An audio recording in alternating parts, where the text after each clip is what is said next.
Comment trouver ton PMF avec des algorithmes, avec un formulaire, comment trouver des coordonnées mais ultra qualifiées. Bref, on va parler de nos actualités de la semaine, de notre curation. C'est un nouveau format, ça s'appelle Scale News. On est super chaud et comme d'habitude, on a fait un petit générique. C'est parti.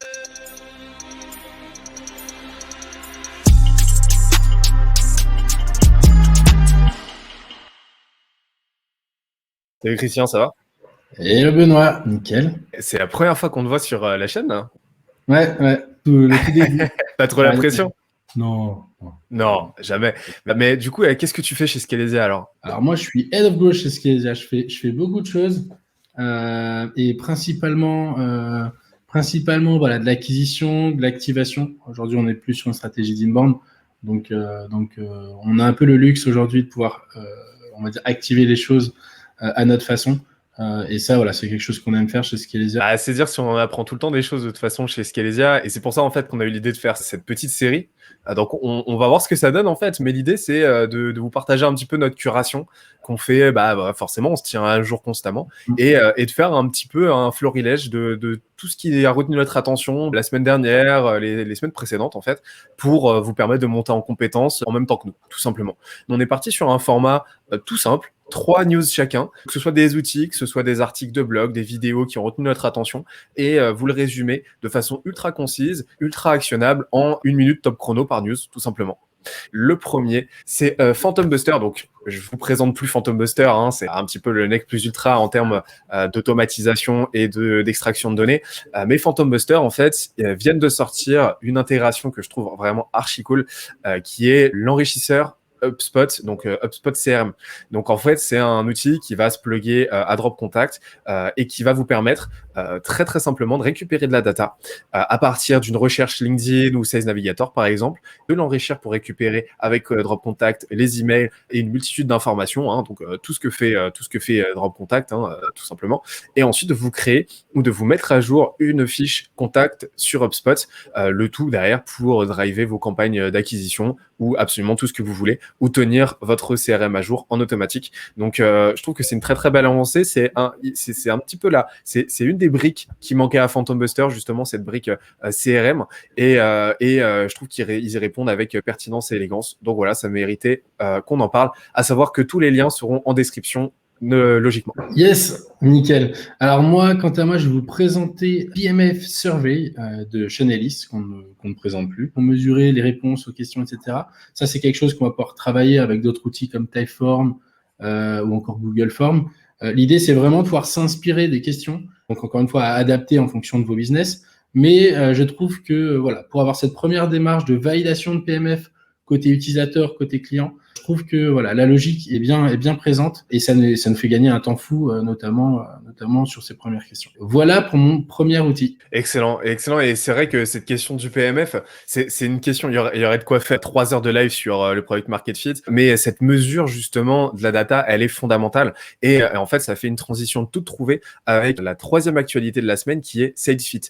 Alors, en fait, SalesFit, qu'est-ce que c'est? C'est un concept que je trouve absolument génial. C'est la mise à disposition d'algorithmes prêts à l'emploi pour analyser sa data marketing. Donc en gros, c'est différents petits scripts en fait que vous pouvez exécuter de façon extrêmement précise. C'est des petits scripts prêts à l'usage qui vous permettent de mieux comprendre, de mieux actionner votre donnée. Donc ça nécessite suffisamment de données, donc il faut déjà un plan de tracking en premier lieu, mais en tout cas, ça vous permet derrière d'affiner vos campagnes, d'affiner votre marketing. Il y a énormément d'autres cas d'usage, par exemple prévoir l'augmentation ou la baisse de votre rétention et de votre LTV, mieux comprendre la psychographie de vos leads, mieux segmenter aussi pour mieux gérer vos campagnes de remarketing / retargeting. Bref, il y en a pour vraiment tous les goûts et je trouve l'idée absolument brillante parce que forcément, on sait que énormément de marketeurs, énormément de growth ne sont finalement pas si tech que ça et c'est pas un problème, mais rajouter justement cette brique-là, data et tech, c'est un win pour tout le monde. Donc, un très bon outil que j'ai hâte de voir évoluer. Donc ça, c'est tout pour SalesFit. Toi, tu voulais me parler tout à l'heure d'un autre outil? Ouais, c'est un outil qui s'appelle Faro. Donc, c'est un outil. Donc là l'idée, c'est... donc là, je fais un petit clin d'œil à nos amis sales. L'idée, c'est... moi, je mets vraiment un point d'honneur à avoir un vrai alignement sales marketing aujourd'hui pour justement activer cette croissance. Je pense que c'est indispensable. Et l'idée, c'est que Faro va aussi venir... donc, c'est un outil qui va être là, en fait, pour pour moi, faciliter la chasse. Alors, je ne sais pas s'il est vendu comme ça côté Faro, mais moi, je vois un outil très simple d'exécution avec un UX très simplifié pour justement faciliter la chasse, donc côté sales, avec un enrichissement qui est directement internalisé dans l'outil.